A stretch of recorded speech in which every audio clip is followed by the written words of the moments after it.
18 अप्रैल से 16 मई वाला पीरियड ले लेते हैं अगर, तो जेल में कोई बड़ा प्रसिद्ध व्यक्ति जाएगा, प्रसिद्ध व्यक्ति जेल हो जाएगी। जेल जाएगा और उसको लेकर के जनता में तांडव आक्रोश होगा, 18 मई से लड़ाई होगा जबरदस्त। अक्टूबर से 9 नवंबर 2026 में फिर से फ्लाइट क्रैश का योग है। इस ड्यूरेशन में भी फ्लाइट्स नहीं लेनी।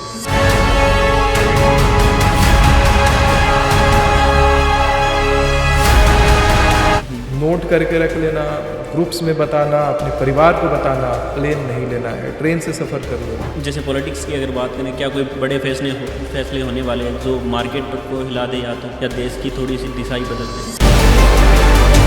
16 जून से लेकर के 14 जुलाई के बीच में किसी बड़े पॉलिटिशियन का निधन होने का योग है, और निधन वो भी असैसिनेशन होने का योग आता है।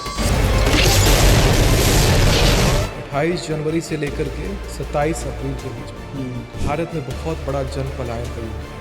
अच्छा, लोग एक जगह से दूसरी जगह स्थानांतरित होते हुए दिखाई पड़ रहे हैं, ठीक वैसा जैसे भारत में दूसरा कश्मीर है। अच्छा, दूसरे कश्मीर के जैसे कश्मीर में कश्मीरी पंडितों के साथ जो हालत दिखाई पड़ा था, कुछ ऐसा ही घटनाक्रम या भाग दौड़, बहुत भारी मात्रा में लोग अपने घर छोड़ के क्यों भागे। 13 अगस्त 2026 से 11 सितंबर 2026 के बीच में यूरोपियन कंट्रीज आपस में लड़ रहे हैं। वहां पर मुझे आग दिखाई पड़ता है, भूचाल दिखाई पड़ता है, बहुत विध्वंस और रक्तपात दिखाई पड़ता है, यानी कि बहुत जबरदस्त लड़ाई दिखाई पड़ती है। समझिए, विनाश है, गृह युद्ध है, वर्ल्ड वॉर का ट्रिगर दबेगा, इस प्रकार का योग दिखाई पड़ता है। अच्छा, वर्ल्ड वॉर 3 भी हो सकता है।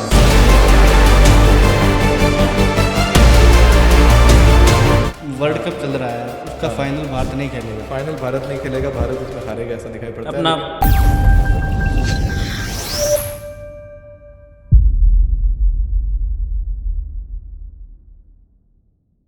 राम राम दोस्तों, मैं अनंत तिवारी स्वागत करता हूं आपका एक बार फिर हमारे चैनल एक्स टॉक पर। आज का पॉडकास्ट काफ़ी स्पेशल रहने वाला है। प्रेडिक्शन 2026 की प्रेडिक्शन करने वाले हैं, और हमारे जो स्पेशल गेस्ट है श्री सुमिता आचार्य जी महाराज, जिनकी प्रेडिक्शन इतनी स्टिक होती है जैसे कि किसी लोहे पर लकीर हो, जो एक बार खींच दी तो सिर्फ खींच दी। और उनके पॉडकास्ट काफ़ी आजकल वायरल हो रहे हैं, आप देखते होंगे उनकी प्रेडिक्शंस, जो पीछे की प्रेडिक्शन है वो भी स्टिक बैठती है एकदम। और जो अब आज हम इस पॉडकास्ट में करेंगे वो भी आप देखना, इनकी प्रेडिक्शन जो है ये एक अखबार में छपा के पहले से रख लेते हैं, और जब ये प्रेडिक्शन करते हैं तो अखबार छपा देते हैं, उसमें जो डेट देते हैं, जो डेट का अंतराल देते हैं, उसी डेट के अंतराल में जो दुर्घटनाएँ बताते हैं वो होती है, और उसी तरह से होती है जिस तरह से ये बताते हैं। अगर ये कह देते हैं कि सोने का भाव बढ़ने वाला है तो सोना लोग इतना खरीदते हैं कि मार्केट हिल जाता है, और अगर ये शेयर मार्केट के ऊपर प्रेडिक्शन कर देते हैं तो शेयर मार्केट हिल जाता है। अगर ये फ़्लाइट्स के ऊपर कर देते हैं तो फ़्लाइट्स की टिकट्स इतनी कैंसिल होती है कि उसका कोई भी अंदाज़ा नहीं होता है। तो मिलते हैं सर से, दिखाते हैं आपको। सो सर, सबसे पहले तो स्वागत है आपका हमारे एक्स टॉक चैनल पे। नमस्कार, बहुत बहुत धन्यवाद अपने शो में मुझे आमंत्रित करने के लिए। सो सर, आपकी जो प्रेडिक्शन है लाजवाब भी लगती है और डर भी लगता है। तो सबसे पहले मैं ये जानना चाहूँगा कि जो प्रेडिक्शन है वो इतनी सटीक कैसे होती है, और आगे की जो प्रेडिक्शन है वो किस तरह की? दिखाओ सटीकता कैसे आती है। बिल्कुल सर, बिल्कुल सर, काली माता का ध्यान करेंगे सब कुछ। बिल्कुल सर, बिल्कुल। जय माँ काली।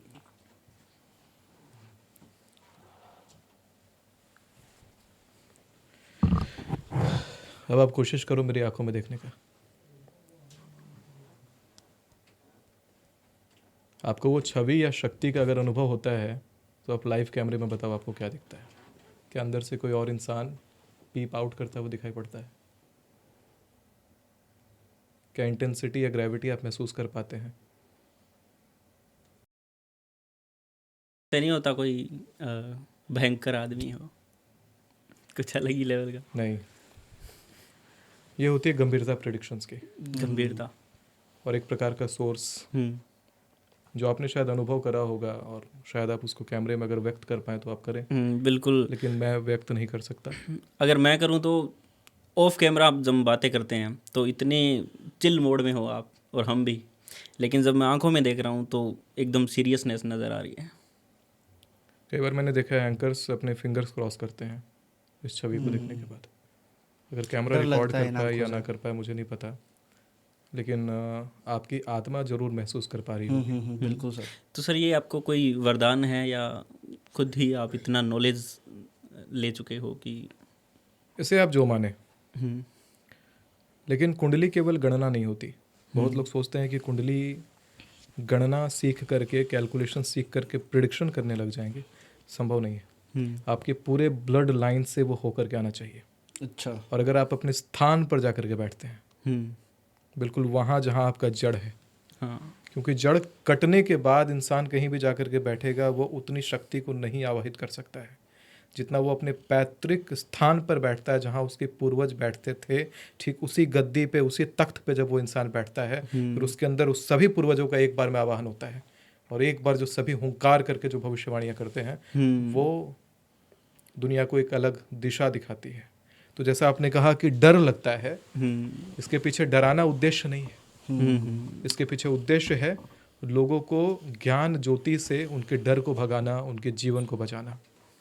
मेरी भविष्यवाणियों को सुनकर के कई सारी क्रैश होती हुई फ्लाइटों में लोग नहीं बैठे थे, मेरे जानने वाले। बिल्कुल। कमेंट्स में लोग धन्यवाद करते हैं आपको कि मैं उस फ्लाइट में नहीं बैठा था आपके कहने पर, ये मेरे लिए बड़े सौभाग्य की बात कोलंबिया में 29 तारीख को फ्लाइट एक्सीडेंट हुआ था, और मेरे फॉलोअर्स ने उस फ्लाइट की टिकट कटा रखी थी, और उस फ्लाइट में लोग बैठे नहीं, अपनी लाखों रुपए की टिकट कैंसिल कराई थी, और आज वो लाखों रुपए का नुकसान उनके लिए वरदान बन गया। आज वो जीवित हैं। तो अगर ऐसे डराने से किसी का जीवन बचता है तो मैं और डराऊंगा और भैरवी बांधूंगा कि लोगों तक मेरी बात पहुंचे। और जब लोगों तक मेरी बात पहुंचती है तो उसको संकेत मानिएगा। हाँ, ये वीडियो आपके लिए है। हर किसी तक ये वीडियो पहुंच नहीं रहा। अगर कहीं से भी आपको पहुंचता है, ये छाया चित्र है। ये केवल वीडियो मत सोचिएगा कि टेक्नोलॉजी का जमाना है। ये छाया पहुंच रही है आपको, छाया चित्र पहुंच रहा है। और ये छाया चित्र अगर पहुंचती है और आपको ये बात पता लगती है तो इग्नोर करने का कोशिश मत करिएगा। बहुत गंभीर बातें हैं ये, क्योंकि किसी का मृत्यु और किसी का जीवन दोनों इन बातों पर निर्धारित होता है। बिल्कुल सर। इस पॉडकास्ट में जो प्रेडिक्शंस दूंगा डेट के साथ, उन पर अमल करना चाहिए लोगों को। हालांकि ज्योतिषीय मत अगर उनका है, कई बार शेयर मार्केट, स्टॉक मार्केट आदि का पैसा अगर आप इन्वेस्टमेंट करते हैं इस भविष्यवाणियों के आधार पर जो आगे बोली जाएंगी, तो वहाँ अपने बुद्धि विवेक का भी प्रयोग कर लीजिएगा, क्योंकि मैं किसी को फोर्स नहीं कर रहा, लेकिन हाँ एक ज्योतिषीय दिशा निर्देशन जरूर करूँगा, क्या करना है क्या नहीं करना चाहिए ज्योतिषीय मत के अनुसार, और उस अनुसार आप जो फैसला लेना हो ले सकते हैं। बिल्कुल सर। तो जिस तरीके से अगर प्रेडिक्शंस की हम सर बात करें, तो हमने सुना है काफ़ी एस्ट्रोलॉजर से कि एक व्यक्ति की कुंडली पहले से ही निर्धारित होती है कि उसके जीवन में क्या होगा। आयु कर्म च वित्तम च विद्या निधनमेव च पंचेतानि सृजन्ते गर्भस्यैव देहिनः। गरुड़ पुराण के अंदर यह श्लोक का वर्णन आता है कि व्यक्ति के 5 चीजें गर्भ में निर्धारित होती हैं। कितना जिएगा, आयु, वित्त पैसा कितना कमाएगा, विद्या कितनी अर्जित करेगा, कर्म क्या क्या करेगा, और उसकी मृत्यु कब होगी। ये सब कुछ गर्भ में लिख दिया जाता है, और बाकी सब कठपुतली का खेल है। तो सब कुछ पहले से निर्धारित है और वही चीज़ें बाद में घटित होती हैं। इतनी सटीक होती है कुंडली। कई बार लोग कहते हैं कि मैंने ऐसा कौन सा कर्म करा था जिसका मुझे आज इतना कष्ट भोगना पड़ रहा है। पूर्व जन्म का कर्म, कहते हैं कि कर्मणो जायते जन्मः, कर्म के अनुसार जन्म की प्राप्ति होती है। पूर्व जन्म का कर्म यहाँ पे बहुत बड़ा भूमिका निभाता है, जिसके कारण ये जन्म मिलता है। और यही कुंडली का निर्माण गर्भ में जो होता है उसके पूर्व जन्म के कर्मों के अनुसार होता है, और वही कर्मों का फल वो आदमी इस पूरे जन्म में भोगता है। जिस तरह से सर आपने बताया कि पहले से ही सब कुछ निर्धारित होता है, तो अगर हम इंडिया की बात करें सर जी, तो इंडिया की भी कुंडली है, तो जो ये घटनाएं घट रही हैं, जो ये चीज़ें हो रही है, तो क्या वो पहले से ही तय है? हाँ, ये सारी चीज़ें पहले से तय है, लेकिन कई बार कुछ अनुवांछित घटनाएं घट जाती हैं। कुछ ऐसे योगों में घट जाती हैं जिन योगों में पॉजिटिव होना चाहिए था। जैसे उदाहरण के रूप में मैंने जुलाई 10 को एक न्यूज़पेपर प्रिंट करवाया, हाँ, और मैंने कहा था कि 2026 जब शुरू होगा, देखना 28 जनवरी से पहले कुछ अनुवांछित घटनाएं होंगी। और वो अनुवांछित घटनाओं में से एक था कि अमेरिका के अंदर युद्ध शुरू होगा, और ठीक 3 जनवरी 2026 को अमेरिका ने वेनेजुएला के ऊपर हमला कर दिया। 9 जनवरी 2026 को जब मैंने कहा था मिडिल ईस्ट में गृह युद्ध शुरू होगा, और वहां पर गृह युद्ध शुरू होता है, ईरान की करेंसी कोलैप्स कर जाती है, बिल्कुल जीरो। और 13 जनवरी 2026 को यूजीसी का नया जो कानून आता है वो भी उसी न्यूज़पेपर में अंकित था कि सुप्रीम कोर्ट के द्वारा कोई धार्मिक मुद्दे पर फैसला आएगा और उस फैसले के कारण लोग सड़कों पे उतरेंगे और बकायदा सत्ता पलट जैसे डिमांड होने लग जाते हैं भारत में। बिल्कुल होने लगे। ये प्रिडिक्शंस जो हैं ये इस कारण से हो पाए हैं कि कुछ ऐसे योग बीच में पड़े थे जिसको कहते हैं नव पंचम राजयोग, दिसंबर के समय हुआ था और उस समय कुछ जियो पॉलिटिकल एक्टिविटीज ऐसी हो रही थी जिसने जनवरी के आगामी भविष्य को हिला दिया। और इसी प्रकार से जो युद्ध की स्थिति अभी ईरान में है वो पंचग्रही राजयोग के समय युद्ध की स्थिति में ईरान का एरिया था, मिडिल ईस्ट का एरिया था और यूरोप में भी इसी प्रकार उपद्रव जब मच रहा था 16 से 20 जनवरी में बार बार बोल रहा था जो घटना घटेगी अगले आने वाले 5 से 7 साल तक जीवन में वही रिपीट होने वाला है, हम वही देखने वाले हैं बार बार और वही होता है। पंचग्रही राजयोग के अंदर जब युद्ध के हालात बनते हैं तो आगामी इसी साल में यूरोप के अंदर सिविल वार शुरू होने का योग प्रबल हो जाता है। यह पूरा साल विस्फोटक प्रवृत्ति का हो जाता है। आगे आने वाले 5 साल और विस्फोटक प्रवृत्ति के हो जाते हैं। 2025 की शुरुआत में मैंने कहा था 900 लोगों का अग्नि में जल करके देहात्याग करने का योग है। अच्छा 900। इस साल 1500 लोगों का देहात्याग भारत में अग्नि से होने का योग आता है। अच्छा इंडिया में आग से प्रबल तरीके से देहात्याग, बकायदा मृत्यु आग से होने का योग दिखाई पड़ता है। 1500 लोगों की 1500 लोगों का सामूहिक तौर से। और 2025 में तो ये हुआ भी था कभी कहीं गैस का कंटेनर फटता है जयपुर के अंदर, कहीं फ्लाइट क्रैश हो गई, अहमदाबाद के अंदर फ्लाइट क्रैश होता है, महाकुंभ का हादसा होता है और आपका गोलीबारी जो पाकिस्तान और भारत के मध्य चलने लग जाती है। बहुत बड़ा इंसिडेंट ये सब सारा कुछ होता है। तो 2025 में तो बहुत ज्यादा घटनाएं हुई थी, हर महीने कुछ ना कुछ हो ही रहा था। 2025 अगर शेर था तो 2026 सवा शेर होने वाला है। अच्छा उससे भी खतरनाक, उससे भी प्रचंड तांडव 2026 में दिखाई पड़ता है। क्या वैसे ही बल्क में लोगों की मृत्यु बल्क में होगा। कैसे कैसे, मतलब जैसे आपने आग से बताया, जैसे पानी से, लैंडस्लाइड से, या ऐसे भी कुछ हो सकता है? पानी से कम है, आग की तुलना में पानी से कम है। केरला और तमिलनाडु की तरफ एक मैंने डेट रेंज लिखा था कैलकुलेट करके, मैं आपको वो डेट रेंज का आपको आइडिया में दे देता हूँ।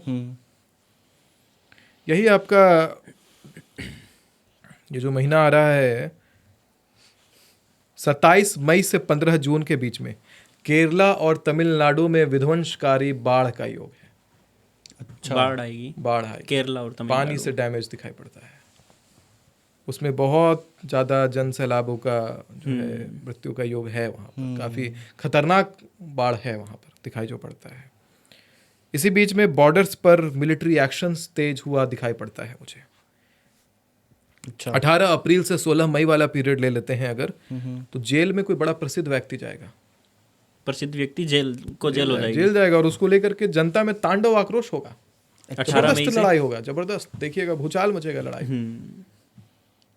यही जो मैंने डेट रेंज बोला 18 अप्रैल से 16 मई 2026 जेल से संबंधित तांडव है।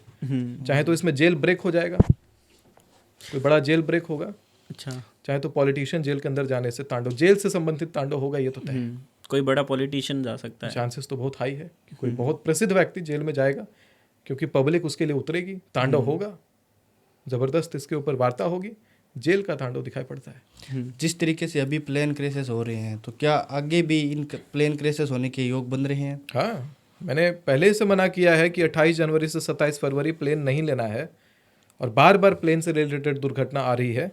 एक बार और ऐसा योग आता है, प्लेन क्रैश का योग आता है, जिसमें आपको फ्लाइट नहीं लेनी है। 16 जून से 14 जुलाई 16 जून से 14 जुलाई 2026 अपने अपने फ्लाइट टिकट सारे लोग कैंसिल करना। इस वीडियो का ये क्लिप को व्हाट्सएप में इतना शेयर करना कि वायरल हो जाए, आप लोगों की जान बचाएंगे। लोगों की जान बचाना जनता के हाथ में है। मैं ये नहीं कहता सारे फ्लाइट क्रैश होंगे, लेकिन हर दूसरे दिन प्लेन क्रैश से रिलेटेड उस समय न्यूज़ हमें आएगा सुनने को। तो ऐसा कुछ जैसे ट्रेन या सड़क दुर्घटनाएं, बड़ी सड़क दुर्घटनाएं, ऐसा कुछ योग बन रहा है? सड़क दुर्घटनाओं का बड़ा योग नहीं है, इस पर हवाई दुर्घटनाओं का बड़ा योग है। एक तो ये ड्यूरेशन है, एक और ड्यूरेशन है 11 अक्टूबर से 9 नवंबर 2026 में फिर से फ्लाइट क्रैश का योग है। इस ड्यूरेशन में भी फ्लाइट्स नहीं लेनी है। नोट करके रख लेना, ग्रुप्स में बताना, अपने परिवार को बताना, प्लेन नहीं लेना है, ट्रेन से सफ़र कर लो या सफ़र मत करो। और क्या जैसे पॉलिटिक्स की अगर बात करें, क्या कोई बड़ा फैसला आएगा या बड़े फैसले होने वाले हैं जो मार्केट को हिला दे या देश की थोड़ी सी दिशा ही बदल दे, ऐसा कुछ? पॉलिटिक्स में कुछ बड़ी चीज़ें होंगी। एक तो बहुत बड़े नेता का यही 16 जून से लेकर के 14 जुलाई के बीच में किसी बड़े पॉलिटिशियन का निधन होने का योग है। और निधन वो भी असैसिनेशन योग होने का योग आता है। अच्छा। किसी बड़े पॉलिटिशियन का असैसिनेशन, जिसको लेकर के जनता में भारी विद्रोह और भारी आक्रोश दिखाई पड़ता है। इसी प्रकार से जो फ्लाइट क्रैश 16 जून से 14 जुलाई 2026 में होने का आशंका है, उसमें भी पॉलिटिशियन बैठे होंगे। अच्छा। जिनका देहात्याग बड़ा खतरा, मतलब पॉलिटिक्स में जो बड़े तख्ते पर लोग हैं उनको बड़ा खतरा है। खतरा है और अभी उनको आभास हुआ होगा, अभी आभास हो रहा होगा। अच्छा। तुरंत एक्सीडेंट हो रहा होगा, तुरंत अनुवांछित घटना घट रहा होगा, अंदर से भय होगा, संकेत मिल रहे हो सकता है। महामृत्युंजय मंत्र का जाप बैठाइए फटाफट। जिनको ऐसा संदेह हो रहा है, वीडियो अगर आप तक पहुंचा है, महामृत्युंजय मंत्र का जाप अनुष्ठान जितना बैठा सके बैठाइए। ज्यादा समय नहीं है, 3-4 महीने का समय हमारे हाथ में बचा हुआ है। खतरा टल सकता है इससे। खतरा इससे टलता है। भगवान शंकर जी आयु देते हैं, उनके जगह कोई और का हो सकता है, लेकिन वो जो व्यक्ति जिनको डर लग रहा है उनका बचेगा आयु वहां पे। यथाशीघ्र बैठाइए, महामृत्युंजय करने का समय है। जब नेताओं के ऊपर बार बार इतना संकट बैठ रहा है तो महामृत्युंजय करने से क्या डर। भगवान शंकर जी पूजा मांग रहे हैं, कहते हैं शिव के भक्त कहते हो रावण, शिव की पूजा ठुकराओगे। खुद को रावण कहते हैं अगर वो पॉलिटिशियन, तो शिव की पूजा कैसे ठुकराएंगे। हाँ, शिव की पूजा करिए। सर मौसम की बात करें अगर, तो मौसम कैसा रहने वाला है? जैसे पिछली बार भी हमने देखा है पंजाब में बाढ़ आई थी, फसलें बर्बाद हो गई थी, तो किसानों की अगर हम बात करें उनके लिए बेनिफिशियल रहेगा या थोड़ा घाटे का सौदा रहेगा इस साल भी? किसानों के लिए समय बेनिफिशियल रहेगा, लेकिन कुछ तकपों में ज़्यादा नुकसान मुझे दिखाई पड़ता है। मतलब अगर बहुत ज़्यादा बारिश अगर का योग बन रहा है तो? मैं आपको एक योग बता रहा हूँ। 18 अप्रैल से 16 मई के बीच में उत्तराखंड के अंदर लैंडस्लाइड का योग है। अच्छा। पहाड़ी यात्रा से उस समय बचें। और 12 सितंबर से 10 अक्टूबर के बीच में भारत के पूर्व दिशा में भूकंप का योग है। प्रकृति अपना कहर बरसाएगी, इस प्रकार का योग दिखाई पड़ता है। 13 अगस्त 2026 से 11 सितंबर 2026 में उत्तराखंड, जम्मू और हिमाचल में बादल फटने का योग है। बादल फटने का जी। और जन सैलाबों को खतरा होने का योग है, जनों को खतरा होने का योग है, प्राणघाती योग है। तो सर अपने पूरे साल की थोड़ी डिकोडिंग करते हैं अगर, तो जैसे जनवरी और फरवरी ये है, फरवरी में हम पॉडकास्ट कर रहे हैं, ठीक है, तो फरवरी और आगे का महीना जो है मार्च का, उसके लिए क्या प्रेडिक्शन निकल के आ रही है? अगर फरवरी और मार्च का महीना का बात किया जाए तो मैंने एक बात बोला था, 28 जनवरी से लेकर के 27 अप्रैल के बीच में भारत में बहुत बड़ा जन पलायन का योग दिखाई पड़ता है। अच्छा। लोग एक जगह से दूसरी जगह स्थानांतरित होते हुए दिखाई पड़ रहे हैं। ठीक वैसा जैसे भारत में दूसरा कश्मीर बनेगा। अच्छा। दूसरे कश्मीर के जैसे कश्मीर में कश्मीरी पंडितों के साथ जो हालत दिखाई पड़ा था, कुछ ऐसा ही घटनाक्रम या भाग दौड़, बहुत भारी मात्रा में लोग अपने घर छोड़ के क्यों भागेंगे, दिखाई पड़ता है। सो सर इसमें टेक्नोलॉजी को लेकर भी कोई प्रेडिक्शन है? जैसे एआई का ज़माना है तो काफ़ी ज़्यादा हेर फेर उथल पुथल सुबह शाम होती रहती है।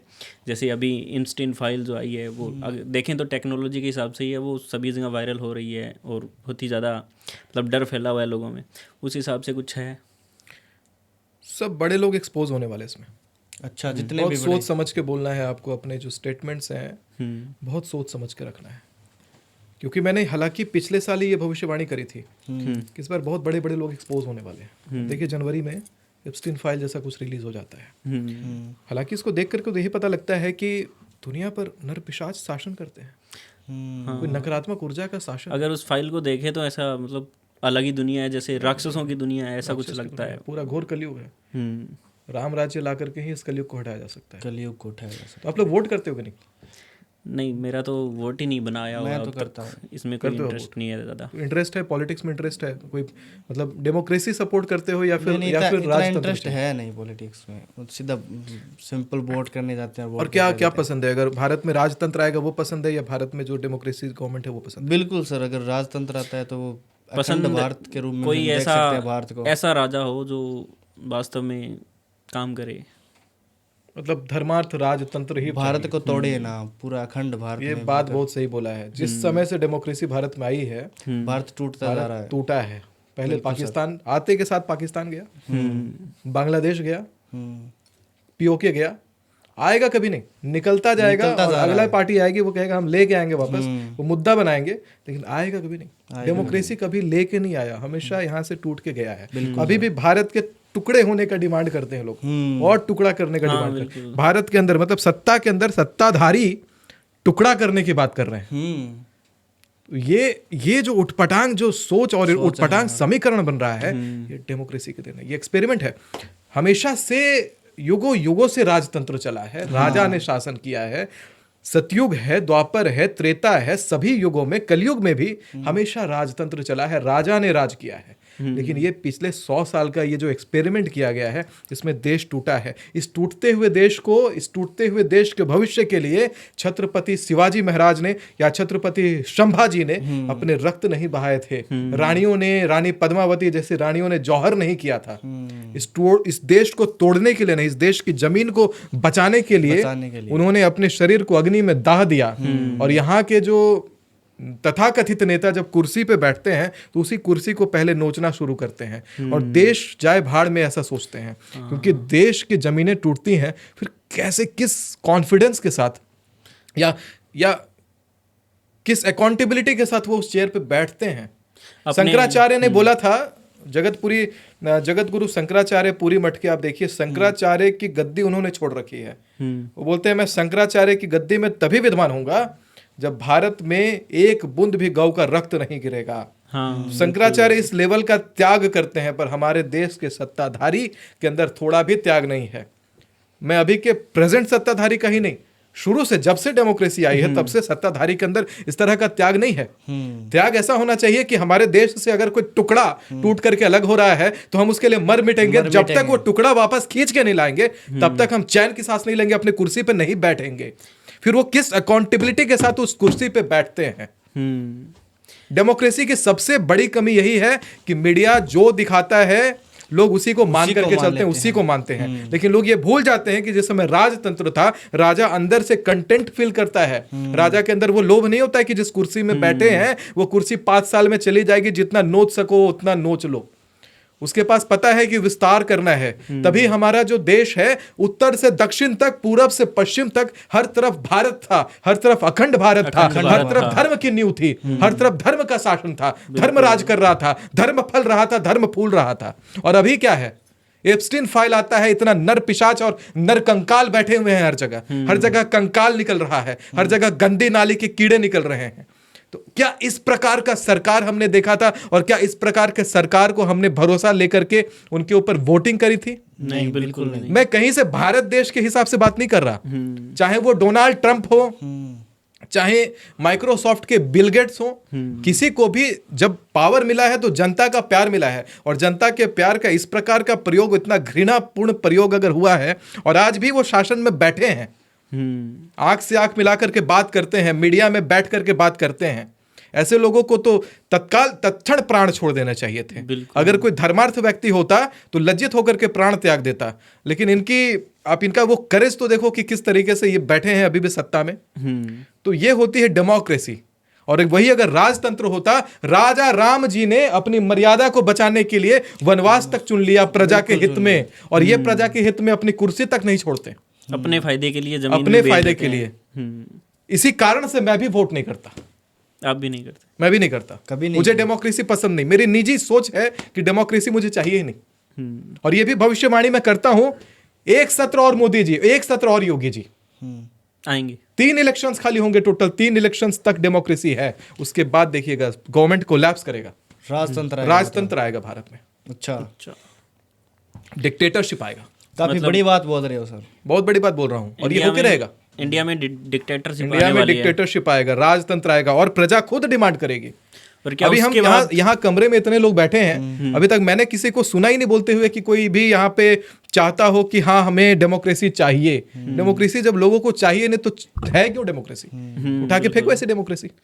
डिक्टेटरशिप आने के बाद हमारा इंडिया जो है वो ग्रोथ करेगा, इंडिया क्या अखंड भारत बनेगा, अखंड भारत वही बनेगा, पुराना भारत लौट आएगा, वही दोबारा राजतंत्र लौट आएगा। और जो उसका राजा होगा वो अपनी ज़मीन को जोड़ने का काम करेगा। जो उसका राजा होगा वो अपनी जमीन को जोड़ेगा, हमारी जमीन फैलेगी, हमारा बहुत बड़ा विस्तार होगा, पूरब से पश्चिम पूरा भारत होगा, उत्तर से दक्षिण पूरा भारत होगा। क्योंकि ये अकाउंटेबिलिटी केवल वही ले सकता है जो राजा राम के समान अपने प्रजा के हित में अपनी गद्दी छोड़ सकता है। बिल्कुल सर। जो शंकराचार्य के समान जब तक भारत में एक बूंद भी गौ का रक्त गिरेगा तब तक वो अपने तख्त पर नहीं बैठेंगे। और जहां भारत से पाकिस्तान जैसी बड़ी भूमि निकल जाती है और फिर भी किसी अकाउंटेबिलिटी के साथ वो नेता बैठते हैं अपने तख्त पर और आंखों में आंख डाल के बात करते हैं कि मैंने ये किया, फेक प्रोमिसेस करते हैं। डेमोक्रेसी में फेक प्रोमिसेस होती हैं। कभी कोई जमीन का टुकड़ा भारत में मिलता हुआ नहीं दिखा है। भारत में क्या किसी भी देश में जहां डेमोक्रेसी पनपी है वहां से जमीनें टूटी हैं। वहां की जनता डिमांड करती है कि हमें जमीन का टुकड़ा चाहिए, हमें अलग मुल्क चाहिए। वोट पाने के लिए वहां की सरकार वो बात को मानती है। हम देखते राजा हैं ये बात कभी नहीं मानता। हम देखते हैं जहाँ डिक्टेटरशिप है जिन देशों में है वो देश काफ़ी अच्छी ग्रोथ करते हैं, लेकिन न्यूज़ में ये दिखाते हैं कि उनके जो लोग हैं, वहाँ की जो प्रजा है वो खुश नहीं है, लेकिन वो खुश हैं। तो देखिए ना न्यूज़ क्या चाहती है। आपके घरों से चांदी सोना निकल गया कि नहीं निकला? अधिकांश लोगों के घर से सोना चांदी निकल गया है। अभी ये जो ग्लोबल पॉलिटिक्स में ये जो सिनारियो मचा है उसमें क्या हुआ कि लोगों को इस प्रकार से प्रेरित किया गया कि अपना सोना अपना चांदी बेच दो। चांदी और सोने का भाव इतना तेजी से स्पाइक करता है, अचानक से डाउन होता है जो भाव। उसके कारण क्या होता है कि लोग परेशान होकर के कि सोना और चांदी जितना उनके पास पुराना रिजर्व भी था कि कहीं रेट बिल्कुल जीरो ना हो जाए, डर के मारे लोग अपना चांदी सोना पुराना भी बेच देते हैं। फेक और वो बन जाता है कैश, गवर्नमेंट कंट्रोल्ड करेंसी। यानी कि आपका पैसा, आपका कमाया हुआ पैसा गवर्नमेंट के कंट्रोल में है, आपके पास सोना चांदी नहीं है। गवर्नमेंट जो चाहेगी, जो वैल्यू सेट करना चाहेगी वो वैल्यू उसका सेट करेगी, उस करेंसी का वैल्यू वो सेट हो जाएगा। अगर करेंसी कोलैप्स होती है तो भुखमरी होगी, देश की जनता में भुखमरी छा जाएगी। क्योंकि करेंसी कोलैप्स में आपके पास सोना चांदी नहीं, सोना और चांदी गॉड्स करेंसी है। वो एक ऐसा रिजर्व है जो इंटरनेशनली वैलिड है और जनता के पास से सारा पावर उसके पास, जिसके पास सोना है, जिसके पास चांदी है, उसके पास पावर है। और जनता के पास से सारा पावर सरकार खींच लेती है और अपने कंट्रोल की करेंसी जनता के पास पहुंचा देती है। सबके पॉकेट में भी कंट्रोल की करेंसी आ गई है। और ये एक बड़ा षड्यंत्र है जियोपॉलिटिक्स का। कल को जियोपॉलिटिकल सिचुएशन इंबैलेंस होगी तो बहुत सारे कंट्रीज में एक साथ भूखमरी छाएगी, क्योंकि किसी के पास सोना चांदी का रिजर्व नहीं, और जिसके पास उस समय सोना और चांदी रहेगा वही सरवाइव करेगा। Survival of the fittest. जो मैंने बोला कि होलिका की रात को चंद्रमा बिल्कुल लाल रंग का दिखाई पड़ेगा, ब्लड मून, और 15 दिन से भी कम अंतराल पर अग्नि पंचक योग में सूर्य ग्रहण का लगना और तुरंत चंद्र ग्रहण का लगना इस बात का परिचायक है कि महाभारत वाला विध्वंसकारी योग इस बार फिर से निर्माण हो रहा है, जिसमें दुनिया की आधी आबादी को खतरा है। वही ग्रह, वही नक्षत्र दोबारा आ रहे हैं, वही ग्रह नक्षत्र आ रहे हैं, और जियोपॉलिटिक्स भी उसी तरह के सिचुएशंस की तरफ इशारा करती है। उसी तरह का सिचुएशंस जैसा मैंने बताया कि जनता के हाथ से पावर खींच लिया गया है। वायलेंस होगा, वायलेंस हर जगह होगा, वायलेंस बहुत जबरदस्त होगा। अभी मैंने कुछ डेट्स अभी प्रिडिक्ट करी थी, मैं आपको अभी दिखाता हूँ, नोट्स में मैंने नोट करके रखा हुआ भी है। मैं एक बहुत बड़ी भविष्यवाणी करता हूँ फिर। 13 अगस्त 2026 से 11 सितंबर 2026 के बीच में यूरोपियन कंट्रीज आपस में लड़ रही होंगी। वहां पर मुझे आग दिखाई पड़ता है, भूचाल दिखाई पड़ता है, बहुत विध्वंस और रक्तपात दिखाई पड़ता है। यानी कि बहुत जबरदस्त लड़ाई दिखाई पड़ती है। समझिए विनाश है, गृह युद्ध है, वर्ल्ड वॉर का ट्रिगर दबेगा, इस प्रकार का योग दिखाई पड़ता है। अच्छा, वर्ल्ड वॉर 3 भी हो सकता है। परमाणुओं का यूज हो सकता है उस युद्ध में। परमाणु का यूज 2026 में नहीं होगा, लेकिन फिर भी कोई बहुत बड़ी आबादी के तकबे को बहुत नुकसान होगा। इस शेयर मार्केट में जबरदस्त उस समय गिरावट आने वाली है। अच्छा, शेयर मार्केट शेयर नीचे मार्केट जाने में वाला गिरावट। है। शेयर मार्केट जबरदस्त नीचे जाएगा, पूरा स्पाइक से नीचे जाने वाला है। और ठीक उसके बाद ठीक अगले महीने में शेयर मार्केट में एक और गड़बड़ी आएगी। 12 सितंबर से 10 अक्टूबर के बीच में एक फेक न्यूज सर्कुलेट करेगा और उसका असर सीधा शेयर मार्केट में जाएगा। शेयर मार्केट क्रैश हो जाएगा, बिल्कुल क्रैश। और क्या कोई गोल्डन टाइम भी है जब शेयर मार्केट एकदम बूम से ऊपर जाए? गोल्डन नहीं है, कोई नहीं है। कोई गोल्डन टाइम नहीं है 2026 में। गोल्ड आपने जो गवाया है वो गवाते जाएंगे। होल्ड मत करना शेयर अपने। अच्छा। गवाया है वो गवाते जाएंगे। साल के अंतिम समय में नवंबर के पहला सप्ताह से शेयर मार्केट स्टेबिलिटी लेगा, लेकिन वो स्टेबिलिटी नहीं लेगा जो साल की शुरुआत में लिया हुआ था। वो स्टेबिलिटी नीचे से स्टेबल होगा, यानी नीचे जाना बंद होगा, रुकावट पे ऐसे एक स्ट्रेट लाइन बनाता वो दिखेगा बस शेयर मार्केट में। तो अगर किसी को पैसा बनाना है बहुत ज्यादा तो किस चीज में इन्वेस्ट मेटल करें? में, मेटल में, ओनली मेटल में, और गोल्ड और सिल्वर में। लैंड जमीन भी काम नहीं आने वाली। जमीन काम नहीं आएगी।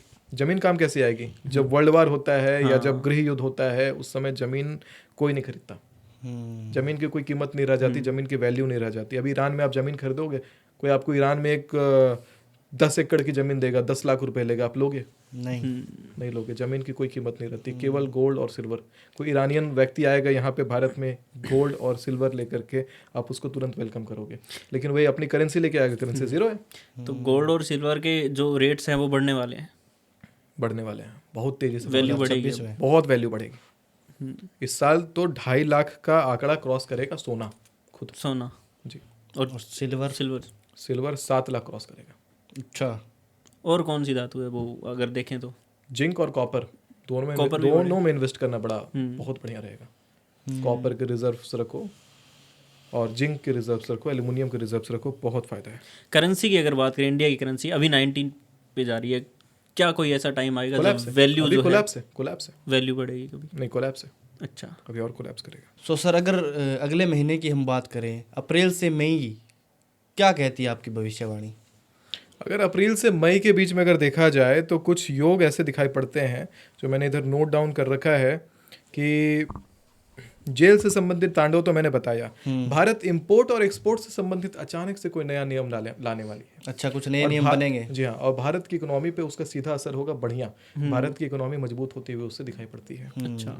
इसी समय में चीन, रूस और मंगोल वाला जो प्रांत है वहां पर शक्तिशाली भूकंप, विध्वंसकारी भूकंप का योग है। और भारत के उत्तर में उज्बेकिस्तान, कजाकिस्तान, तुर्कमेनिस्तान, तजिकिस्तान और किर्गिस्तान, इन कंट्रीज में करेंसी कोलैप्स का योग आता है। बहुत तेजी से उनकी करेंसी डाउन जाती हुई दिखाई पड़ती है। और पाकिस्तान में तो महंगाई बढ़ी हुई है ही, और ज़बरदस्त महंगाई में स्पाइक आएगा, वहाँ पे महंगाई और बढ़ जाएगी, जिसके कारण भारत में अचानक से मीम सर्कुलेट होंगे। 18 अप्रैल से 16 मई के बीच में नए मीम्स आने लग जाएंगे वहाँ की महंगाई को लेकर के। और मिडिल ईस्ट में सत्ता परिवर्तन का योग है।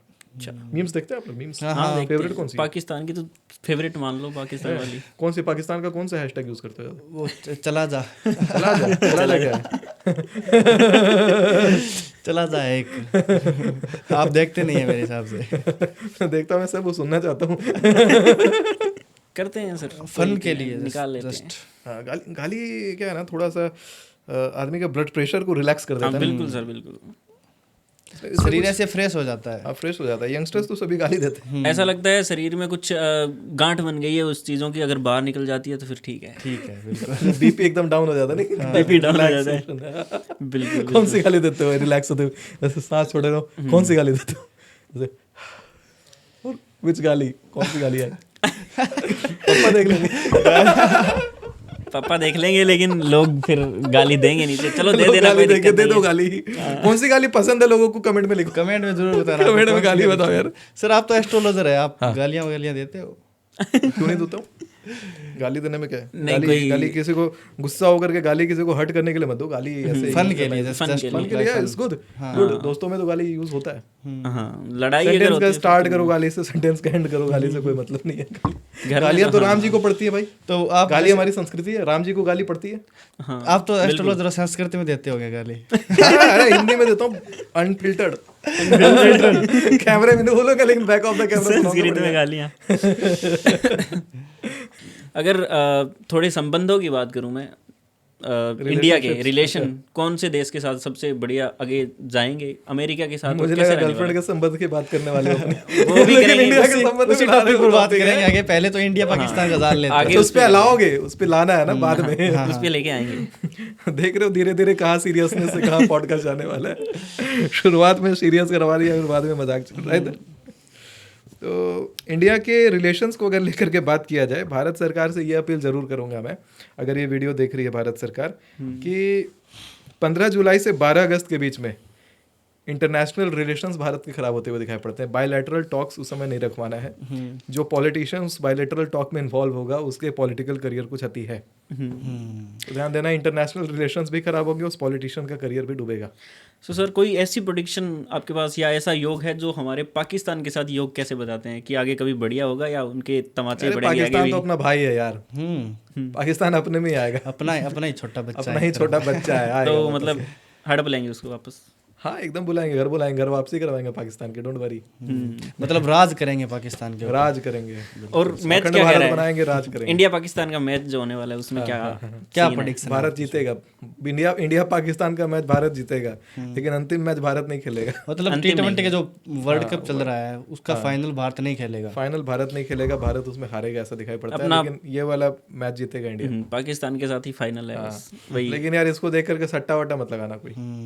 सट्टा सपोर्ट नहीं, सट्टा लगाओगे तो प्रिडिक्शन गलत कर दूंगा। कुछ भी पूजा हो कर सकता दूंगा है। मैं, उसके लिए पूजा करने बैठ जाऊंगा, प्रिडिक्शन लगाओ यहाँ से। आप जाप करोगे फिर उसके हाँ जाप कर दूंगा, पूजा कर दूंगा कि प्रिडिक्शन गलत कर दूंगा, वहाँ पे सट्टा लगाओगे डुबाऊंगा। हाँ हाँ सर, ये पूजा है, जो पूजा है अगर हम किसी चीज़ के लिए पूजा करते हैं, जैसे मैंने वो सुना है।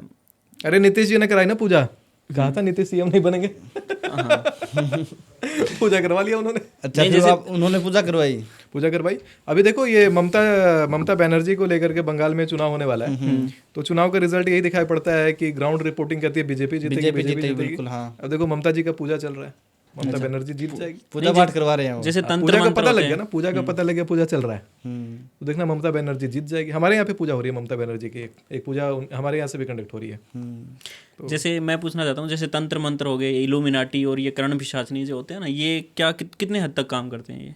अरे ये सब चीज़ें अगर बोल रहे हैं तो समझो कि ये चीज़ें लोग अगर याद कर रहे हैं तो यही बुला रही हैं शक्तियाँ उनको। अच्छा, ये जो पिशाचनी है, भूत प्रेत है, अगर इसका जिक्र हो रहा है, कहीं से नाम हो रहा है, तो कहीं से यही शक्तियाँ बुला भी रही खींच करके वापस। और ये भविष्यवाणी की भी अगर बात करूँ तो मैं जैसे भविष्य मल्लिका हो गया, ये भविष्यवाणी भी करते हैं। भविष्य मल्लिका नहीं मानता यार, कोई ऑथर है जिसने अपनी किताब को इस प्रकार से लिख दिया, नया किताब एक लॉन्च किया, ग्रीन येलो ब्लैक बैकग्राउंड वाला किताब लॉन्च हुआ है, वही किताब का खाली प्रचार है ये। अच्छा, भविष्य मल्लिका नहीं मानता, लेकिन हाँ ग्रहों के चाल को मानता हूँ बहुत अच्छे से। एक वो बाबा भी हैं, कौन से बाबा? बाबा बेंगा। बेंगा बाबा। प्रेडिक्शन तो उनकी भी कहाँ ज़्यादा सही बैठ रही हैं, गलत तो होती जा रही हैं चीज़ें। एक बाबा टिल्लू भी है। अरे बाबा सुनीताचार्य डालो सीधा, ये सब हटाओ, सब इधर उधर का कंपटीशन का बात नहीं करना है। One man army. आगे के मंथ की अगर बात करें, मई से जून, तो मई से जून की अगर बात करते हैं तो 27 मई से जून 15 2026 के बीच में भारत में कोई आतंकवादी पकड़े जाने का योग आएगा।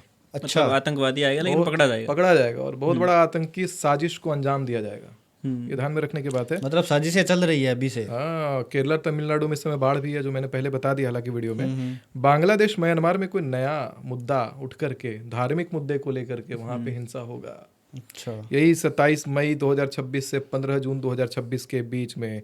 और इंडियन बॉर्डर्स पर भी उस समय एक्शन चालू रहेगा। बॉर्डर्स पर मिलिट्री एक्टिवेटेड रहेगी, एक्शन में रहेगी, कुछ ना कुछ वहाँ बॉर्डर पे हलचल हो रहा होगा। सर जैसे धार्मिक मुद्दे की बात करें तो 2026 ही नहीं, आगे की भी अगर बात करें तो धर्म जो नाम है उसको लेकर के कितनी की ज़्यादा पॉलिटिक्स हो सकती है? बहुत ज़्यादा। अभी देखो धर्म को लेकर के, जातिवाद को लेकर के यूजीसी कानून आया है, बहुत ज़्यादा पॉलिटिक्स होगी। कहते हैं ना कि जो ब्राह्मण, राजपूत, भूमिहार, ये जितने कास्ट हैं सबसे पंगा ले लिया गया सरकार ने। और अब जो है कहते हैं जब बुद्धि सबसे ज्यादा भ्रमित हो जाती है तभी ब्राह्मणों से पंगा लेता है सरकार। पर जो भी व्यक्ति पंगा लेता है ब्राह्मणों से पंगा तभी लेता है जब बुद्धि एकदम खत्म हो गई है। श्राप लेंगे, श्राप लेंगे। राम जी कहते हैं ना, ब्राह्मण के आशीर्वाद से भगवान नारायण अपने बारे में कहते हैं, विप्र प्रसादात धरणी धरो हम, विप्र प्रसादात कमलावरो हम, विप्र प्रसादात जितो हम, विप्र प्रसादात मम राम नामम। ब्राह्मणों के आशीर्वाद से वो इस धरती को धारण करते हैं, ब्राह्मणों के आशीर्वाद से लक्ष्मी उनकी पत्नी है, ब्राह्मणों के आशीर्वाद से ही वो ऐसे युद्ध को भी जीतते हैं जो जीता नहीं जा सकता है, और ब्राह्मणों के आशीर्वाद से ही उनका नाम जो है वो राम पड़ा है। तो जब राम भगवान जैसे मर्यादा पुरुषोत्तम चक्रवर्ती और चक्रवर्ती सम्राट राम जी जब इस बात को मानते हैं, तो ये बाकी नेता राजनेता आदि राम जी के सामने तो कुछ नहीं है। और क्यों ब्राह्मणों से इतना बड़ा पंगा लेते हैं, क्यों ब्राह्मणों से इतना ज़्यादा टक्कर लेते हैं? क्योंकि एक मुख बिंदु से एक बात केवल कह दी जानी है और सत्ता पलट जाती है। इतनी शक्ति पूर्वजों, हो सकता है तत्कालिक ब्राह्मणों ने उतना साधना ना करा हो, लेकिन उनके पूर्वजों ने जो करके आए हैं, उनके पूर्वजों का तो रक्त अंदर है जो बोल रहा है। मैंने कौन सी बहुत बड़ी साधना करी, मेरे पूर्वजों ने करी है साधना, और उनका वाणी जो है मेरे द्वारा स्फुटित होता है। पूर्व जन्म में मैंने करी है साधना, शाक्त था, देवी का साधक था। इस जन्म में स्वतः ज्ञान आया कि नहीं? कहते हैं देवी कवच में, कीलक में कहते हैं, ज्ञात्वा प्रारब्धे कुर्वीरता न कुर्वाणो विनश्यति, यानी कि प्रारब्ध का ज्ञान भी प्राप्त हो जाता है और जो किया जाएगा काम, उसको भी कोई विनाश नहीं कर सकता। आज मैंने अगर डिक्टेटरशिप की बात करी है, तो डिक्टेटरशिप का अब ये जो कदम है पीछे नहीं हटने वाला, आगे ही बढ़ेगा। ऐसी थोड़ी डिक्टेटर एस्ट्रोलॉजर कहला रहा हूँ, बिल्कुल कुछ ना कुछ इसका रिजल्ट है तो दिखाई देगा। हमें भी ये देखना है, मजा आएगा इसमें। मजा आएगा, राजा राज करेगा, मिल करके बनाएंगे सरकार। बिल्कुल। सो अगले 2 महीनों के लिए कैसा है? अगले 2 महीने में अगर देखा जाए तो कुछ चीज़ें और हैं इसमें। जुलाई अगस्त कि 15 जुलाई से 12 अगस्त के बीच में नॉर्थ ईस्ट और बंगाल में तोड़ फोड़ और जनहत्या का योग दिखाई पड़ता है। दंगे फसाद होंगे, दंगे फसाद। महाराष्ट्र में भी दंगा हो रहा होगा उस समय। महाराष्ट्र में दंगा, 15 जुलाई से 12 अगस्त दंगे हो गए 2026 में ये दंगा होगा। और कुछ आंदोलन निकल के आ रहे हैं इस साल, जैसे पिछले चल रहे थे किसान आंदोलन, और बहुत बड़े बड़े आंदोलन बड़े आंदोलन इस प्रकार के नहीं है, लेकिन दंगा फसाद ये सब दिखाई पड़ता है बार बार होता हुआ। 13 अगस्त से 11 सितंबर के ड्यूरेशन में अगर देखा जाए, यूरोप का युद्ध तो मैंने बताया, लेकिन ये भी बता दे रहा हूँ कि उस समय भारत में प्रसिद्ध फिल्म लाइन से रिलेटेड व्यक्ति का निधन है। जम्मू, उत्तराखंड और हिमाचल, ये जो 3 राज्य हैं, यहाँ पर बादल फटेगा और यहाँ पर नुकसानदायक योग है। और वहीं 12 सितंबर से 10 अक्टूबर अगर देखा जाए, तो इस समय में शेयर मार्केट में वही फेक न्यूज़ फैल करके जो शेयर मार्केट क्रैश करना था, जो बताया मैंने। और लेकिन मुसलमान राष्ट्रों में युद्ध भड़केगा, सेना में अफरा तफरी मचेगी, और भारत के पूर्व दिशा में उस समय भूकंप आएगा। 12 सितंबर से 10 अक्टूबर के बीच में भारत के पूर्व दिशा में भूकंप, और उड़ीसा आंध्र प्रदेश में धार्मिक हिंसा और सत्ता पलट का योग है। उड़ीसा और आंध्र प्रदेश में सत्ता पलट भी योग आ रहा है, धार्मिक हिंसा का योग आ रहा है 12 सितंबर से 10 अक्टूबर के बीच में। नवंबर दिसंबर की अगर बात करें तो क्या कहते हैं? नवंबर दिसंबर से पहले अक्टूबर नवंबर में एक मैं बात बताता हूँ। 11 अक्टूबर से 9 नवंबर के बीच में प्लेन क्रैश वाला भविष्यवाणी मैंने बोला है पहले वीडियो में, ये तो होगा। लेकिन चीन के आसपास इंटरनेट बैन दिखाई पड़ता है। भारत के ठीक उत्तर में चीन के आसपास और चीन के आसपास कुछ कंट्रीज हैं, इंटरनेट बैन दिखाई पड़ता है वहाँ पे। बिल्कुल इंटरनेट बैन कर देंगे, प्रॉपर बैन कर देंगे। अच्छा, बैन करके, और कहीं ना कोई आंदोलन ह्यूमन अनहोनी हो रहा होगा, ह्यूमन राइट्स का पूरा उल्लंघन वहाँ पे दिखाई पड़ने वाला है, जिसको लोग कैप्चर करेंगे लेकिन पोस्ट नहीं कर पाएंगे, जनता तक वो बात पहुँचने नहीं देंगे, मीडिया को पूरा कंट्रोल करके रखेंगे। बंगाल में उस समय सेना दिखाई पड़ेगी और 2 political parties, strong political parties का गठबंधन टूटेगा एग्जैक्टली 11 अक्टूबर से 9 नवंबर 2026 में। दिल्ली में उस समय उपद्रव मच रहा होगा, शेयर मार्केट उस समय नीचे की तरफ जाएगा।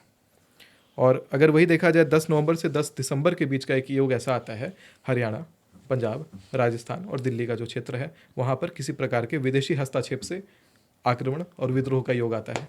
बाहर से कोई आक्रमण का योग आता है, विदेशी हस्तक्षेप या आतंकी घटनाओं का बड़ा प्रबल योग दिखाई पड़ता है। अच्छा, तो इस तरह का एक कुछ निचोड़ है डेट वाइज भविष्यवाणियों का, जो आगे आने वाले समय में सत्यता की कसौटी पे कितनी उतरती है वो तो खुद ही ये समय बताएगा। लेकिन लोगों से ये कहूँगा कि हाँ, अपने बुद्धि विवेक का भी फैसला आप करेंगे, अपने बुद्धि विवेक का यूज़ करेंगे।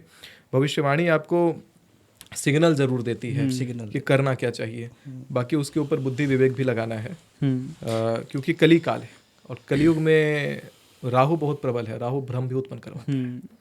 तो भ्रम में ना पड़े, इस चीज़ को पॉजिटिवली प्रेरणा के रूप में लें, डर के रूप में नहीं लें।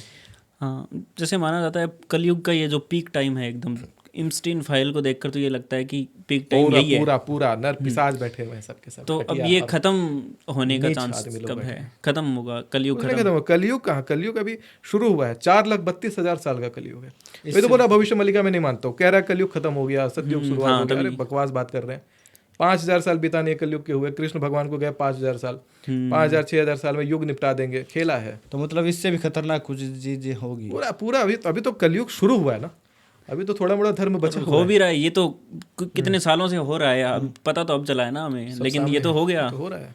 ये तो जो भी इंस्टेंट फाइल थी 97-98 से हो रहा है ना। हाँ, ये तो बहुत सालों पहले हो गया। 1997 का ये सब कहानियां हैं। और भी कुछ हो रहा होगा, क्या पता चलता है। बहुत कुछ बहुत कुछ। सो आने वाले समय में कोई यंग नेता सर दिख रहा है, कोई स्ट्रॉन्ग मैन जो दिशा बदल दे, ऐसा कोई नेता सामने बैठा अच्छा, पॉलिटिक्स में आने का आपका है? नहीं नहीं, मेरा कोई पॉलिटिक्स में आने का इंटरेस्ट नहीं है। राजतंत्र करने का मन है आपका? राजतंत्र राजतंत्र बैकग्राउंड जो पॉलिटिक्स को उतार दे, कोई पॉलिटिशियन को बीच में। ऐसा कुछ करना पसंद नहीं जो बाकी सब करते हो, कुछ नया ही करना, कुछ नया, कुछ लीक से हटके करना है। बिल्कुल सर। मेरे सारे जो दोस्त हैं सबके सब साइंटिफिक टेम्परामेंट वाले, मैं भी साइंटिफिक टेम्परामेंट वाला व्यक्ति। सबने चुना, कोई ने बिजनेस चुना है टेक्नोलॉजी में, कोई ने एआई चुन लिया, कोई ने रोबोटिक्स चुन लिया। मैंने लीक से हट करके एस्ट्रोलॉजी चुना, एस्ट्रल स्टडीज। देश बदलूंगा। अच्छा, बिल्कुल सर। हम भी सहयोग करेंगे सर, क्योंकि हमने भी ऐसा ही कुछ किया है।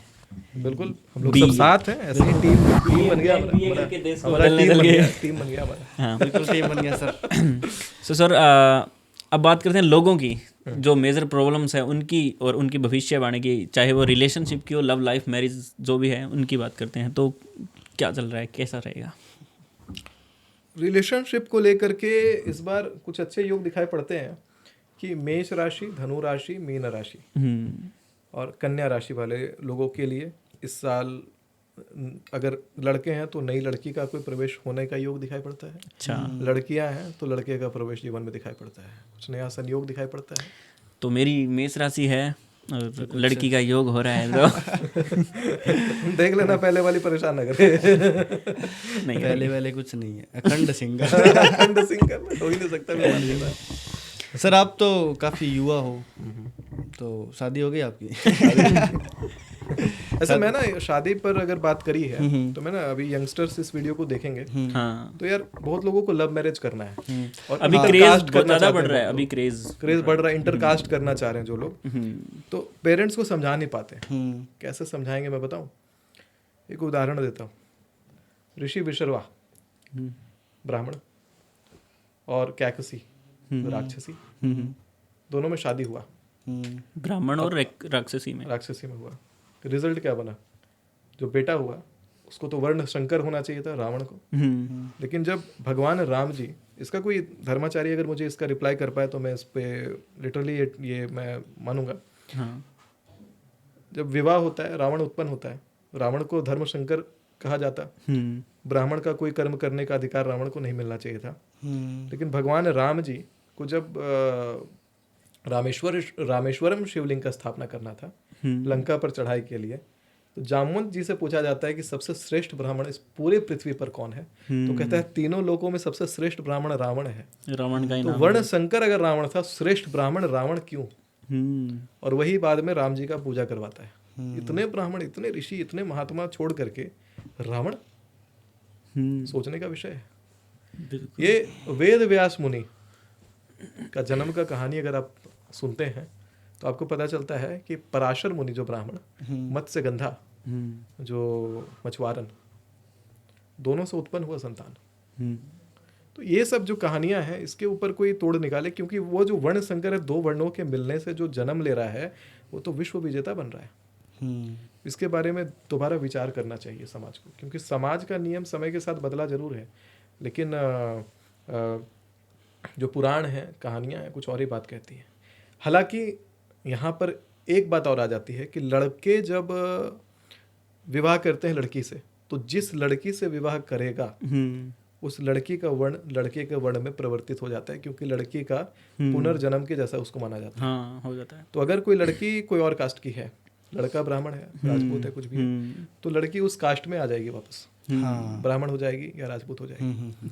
लेकिन वही अगर लड़की जहाँ भी शादी कर रही है, जिस भी कास्ट में करेगी, तो यहाँ ऊंच नीच की बात नहीं कर रहा, लेकिन मैं 4 वर्णों की बात कर रहा हूँ। अगर ब्राह्मण की लड़की शूद्र में विवाह करती है तो शूद्र हो जाएगी, तो वहाँ पे जो बच्चा उत्पन्न होगा वो शूद्र होगा, कम ताकतवर होगा, कम मंत्र तरीके से, मंत्रोक्त तरीके से थोड़ा सा कम ऊर्जावान वहाँ पे रहेगा। हालांकि कम और बेसी यहाँ पे इसका अर्थ ये नहीं है, अर्थ ये है कि मंत्र को जब पठन करते हैं तो पूर्वजों की शक्ति उसमें समाहित होती है, क्योंकि ये फर्स्ट जनरेशन मंत्र नहीं है, ये जनरेशनल मंत्र है, कई पीढ़ियों से चलता है। तो जो पीढ़ियों से मंत्र चलता है उस पर अधिकार नहीं रहेगा।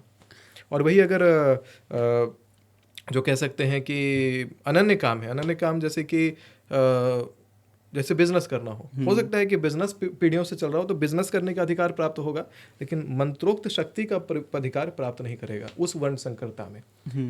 इस प्रकार से कुछ भेद भी हैं वर्ण संकरता में। अच्छा, वर्ण के हिसाब से ऊर्जा भी होती है वर्णों की, मतलब अलग अलग, जैसे कोई ब्राह्मण है तो उसकी ऊर्जा अलग हो और अलग हो। देखिए, ऑरा अलग बेसिकली क्या है कि यहाँ पे फिर मैं कहूंगा कि ऊंच नीच का विषय नहीं है, सरकार ने ऊंचता नीचता वो बनाया तो सरकार ने किया है, सबकी आवश्यकता है। जैसे उदाहरण के रूप में अगर कोई डॉक्टर है, उसके पापा भी डॉक्टर रहे थे, दादा भी डॉक्टर रहे थे, तो वो जो डॉक्टर होगा उसकी स्किल सेट तो अलग होगी, हाँ होगी बिल्कुल, थोड़ा सा डिफरेंस होगा, बहुत ही हाथ की बारीकी अलग रहेगी, कॉन्फिडेंस अलग रहेगा। जो अभी नया सीखा है वो प्रैक्टिस कर रहा है, लेकिन उसके ब्लड में वो चीज़ है। तो ब्राह्मणों के ब्लड में होता है मंत्र, उस मंत्र की शुद्धता, उस मंत्र की शक्ति को खोलने की शक्ति। अरे मंत्र की शुद्धता भी मैटर कम करती है, मंत्र की शक्ति को खोलने की शक्ति ज्यादा मैटर करती है।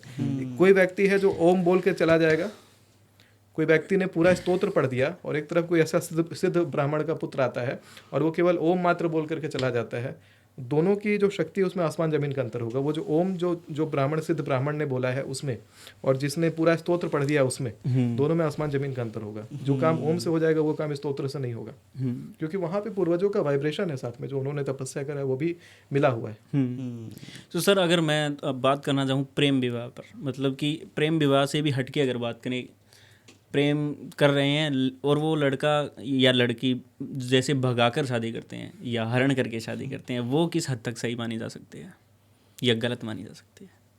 देखिए, मूल रूप से माता और पिता का तो इसमें हालांकि भगवान श्री कृष्ण का इतिहास हम देखते हैं इसमें, खाए उन्होंने वीडियोस, तो वो तो चलो वीडियो बनाई गई है, लेकिन अगर देखते हैं तो उन्होंने किया है हरण रुक्मिणी जी का, और उन्होंने शादी भी की है।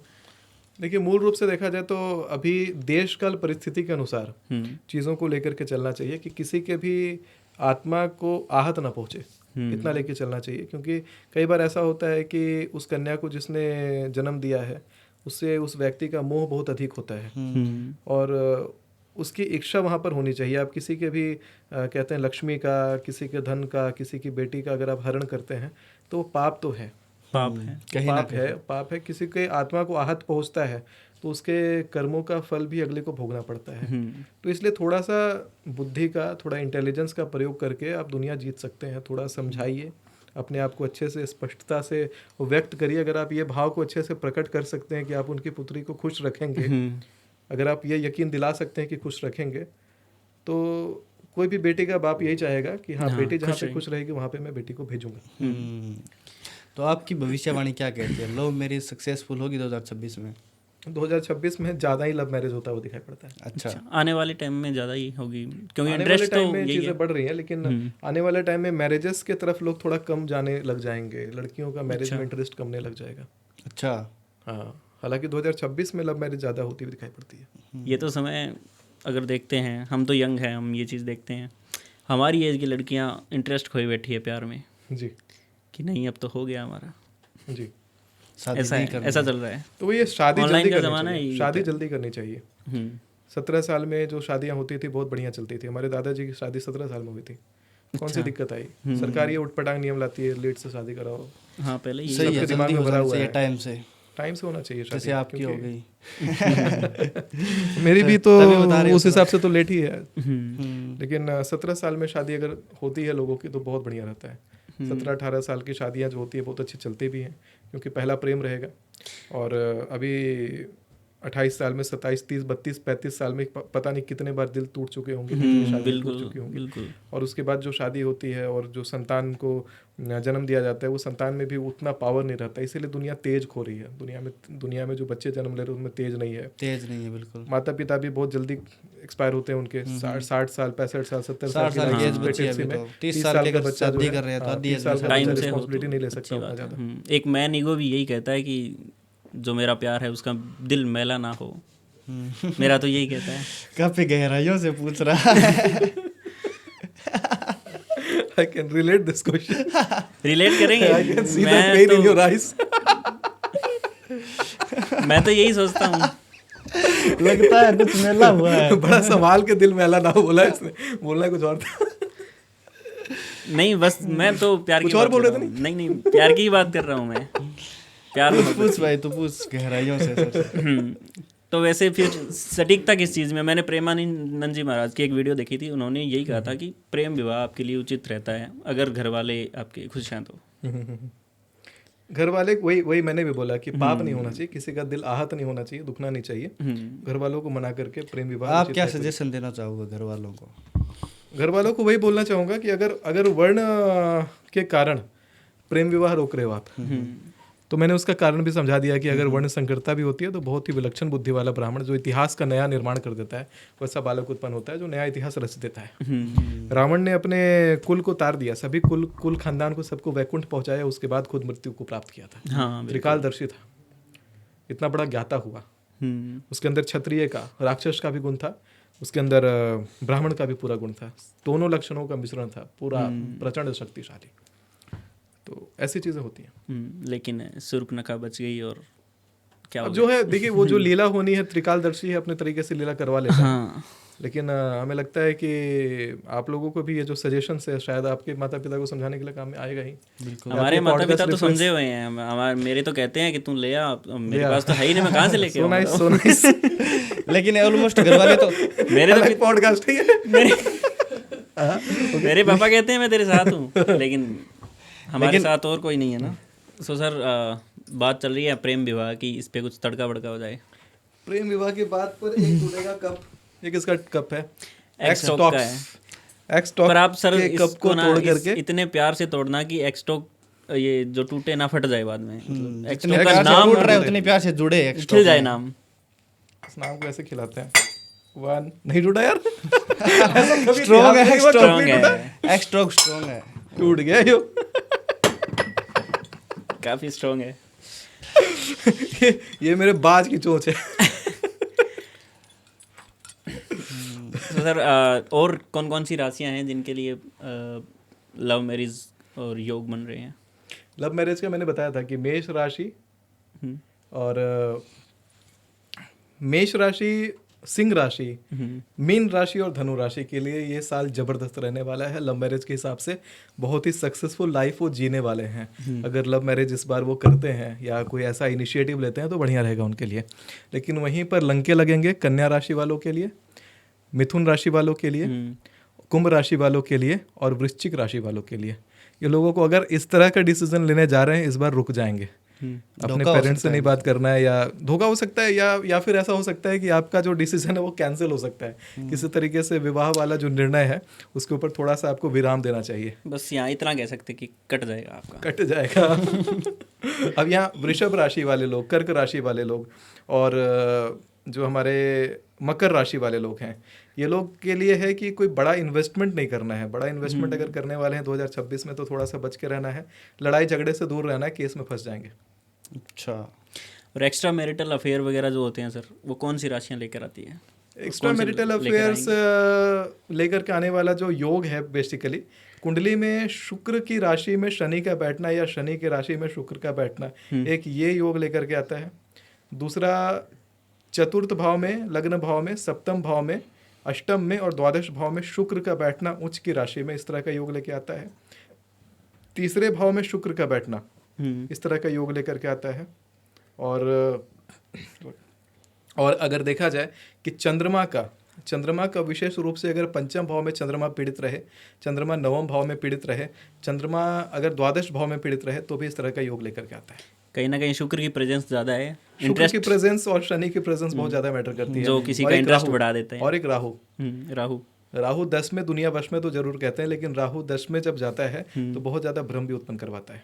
अच्छा, तो दिल जो है इधर उधर चला जाता है। 2026 में अगर बिजनेस की बात करें सर, तो कौन कौन सी राशि वाले बिजनेस करें ताकि उनको सफलता मिल सकती है?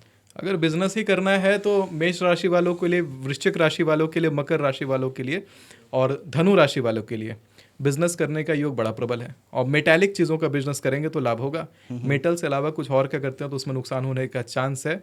अगर कृषि उत्पाद वाला बिजनेस है, यानी कि अगर खाद्य सामग्री है जिसमें खाने पीने की वस्तुएं इन्वॉल्व है, तो 2026 में आग लग जाएगी बिजनेस में आपके।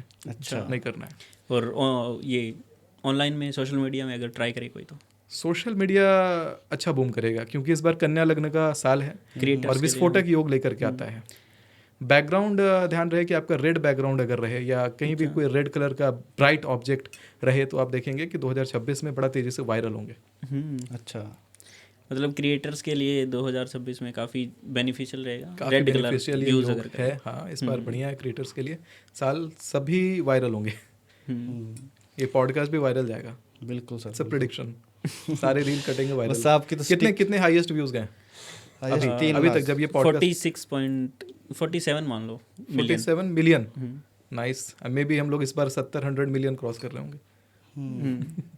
हाँ 77 मिलियन आपका मैंने देखा है। 77 मिलियन। या maybe we are targeting for 100 million this time. हां जी, वो भी क्रॉस कर लेंगे। वो भी क्रॉस करेंगे 100 मिलियन। बिल्कुल 100 मिलियन ओवरऑल तो कर सकते हैं बहुत ज़्यादा, क्योंकि पेज है हमारे 4-5, तो फॉलो करेगा उनको सबको। मतलब मल्टीपल है इंस्टाग्राम पे हम। यू फॉलोड मी और नॉट? फॉलोड अभी कर लेंगे। नहीं, मैंने किया है ना। तो कोलैब नहीं ले रहा मुझे। एंडिंग पे हम कुछ टिप्स अगर आप देना चाहें हमारे लिए भी और ऑडियंस के लिए भी। टिप्स यही है कि प्राप्त है सो पर्याप्त है, संतोष करना चाहिए अपने जीवन में। ज़्यादा कहते हैं लोभ के पीछे भागना नहीं चाहिए। और दूसरा ये भी मैं कहूँगा कि ईगो 1% भी नहीं रखना चाहिए। अगर जिसके अंदर ईगो विद्यमान है तो सूखी हुई लकड़ी के जैसा टूट जाएगा। अच्छा, चाहे कहीं भी पहुँच जाओ लाइफ में, अगर ईगो आ गया तो वहाँ पे गिर जाओगे, क्योंकि वहाँ पहुँचे थे बिना ईगो के, और जहाँ ईगो आएगा तो नीचे गिरना तय है। सो बहुत बहुत धन्यवाद सर, काफ़ी मज़ा आया आपके साथ। धन्यवाद, बहुत मज़ा आया। और हम लोगों ने डिसाइड करा है कि पॉलिटिकल स्ट्रक्चर को बदलेंगे, भारत में एक नया भारत का निर्माण होगा। बिल्कुल सर। तो इस तरीके से आगे बढ़ते हैं और भगवान की इच्छा से किसी नए चीज़ का बीज हमने लोगों के माइंड में डाला है। और हालांकि हमारी वो निजी इच्छा है, अब लोग अगर उससे एग्री करते हैं तो वो एग्री करें, हमारा कोई इंटरेस्ट नहीं है किसी को भ्रमित करना। हम लोग तो चाहेंगे कि जो सही है लोग अपना फॉलो करें। पॉडकास्ट का जो उद्देश्य होता है फ्रीडम ऑफ स्पीच है, हम लोग अपने फ्रीडम ऑफ स्पीच को यूज़ कर रहे हैं। काफ़ी कुछ सीखने को मिला इस पॉडकास्ट से।